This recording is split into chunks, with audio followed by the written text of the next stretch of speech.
मित्रांनो, तुम्हाला माहित आहे ना की तुम्ही आता एका पॉइंटिंग डिव्हाइस कडे बघताय. हा माऊस आहे. आपण कम्प्युटरशी संपर्क साधायला जी डिव्हाइसेस वापरतो त्यातील हे एक पॉइंटिंग डिव्हाइस आहे. पॉइंटिंग डिव्हाइस आपल्या शारीरिक हालचाली आणि हाताच्या खुणा समजून घेतात आणि त्यानुसार कम्प्युटरला उत्तर द्यायला सांगतात. सर्वात सामान्य आणि सर्वांना माहिती असलेले पॉइंटिंग डिव्हाइसेस म्हणजे माऊस. आता आपण या कम्प्युटरकडे बघू.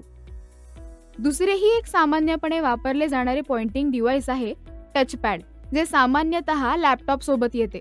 हा एक सपाट भाग असतो, त्याला तुम्ही स्पर्श करता आणि त्यावर तुम्ही बोट फिरवता.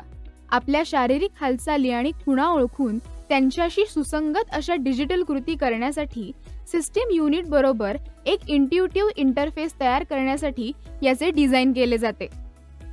कम्प्युटर वापरणाऱ्या सगळ्यांसाठीच अशा प्रकारे माऊस किंवा टचपॅड वापरणे फार महत्त्वाचे आहे. कम्प्युटरला काय करायचे आहे हे सांगणे यामुळे सोपे आणि जलद झाले आहे. चला, आता आपण हे ज्ञान थोडे योग्य ठिकाणी वापरून बघू. आता हे स्टेटमेंट बरोबर आहे की चूक हे सांगा. हा प्रश्न तुम्हाला तुमच्या MSCIT परीक्षेत विचारला जाऊ शकतो. तर प्रश्न आहे, पॉइंटिंग डिव्हाइसेस फिजिकल मूवमेंट्स किंवा जेस्चर स्वीकारून सिस्टीम युनिट्ससह इंट्युटिव्ह इंटरफेस प्रोव्हाइड करतात. बरोबर की चूक?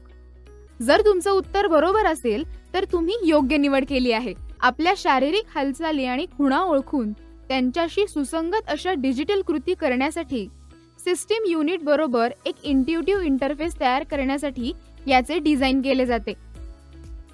या सर्व पॉइंटिंग डिव्हाइसेसचा वापर केल्याने कम्प्युटरचा वापर करणं सोपं झालंय.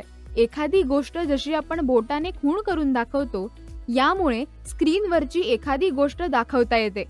या प्रकारे आपण कम्प्युटरला आपल्याला काय हवंय ते सांगू शकतो, जसं की फाईल ओपन करणे, व्हिडिओ प्ले करणे किंवा ईमेल लिहिणे.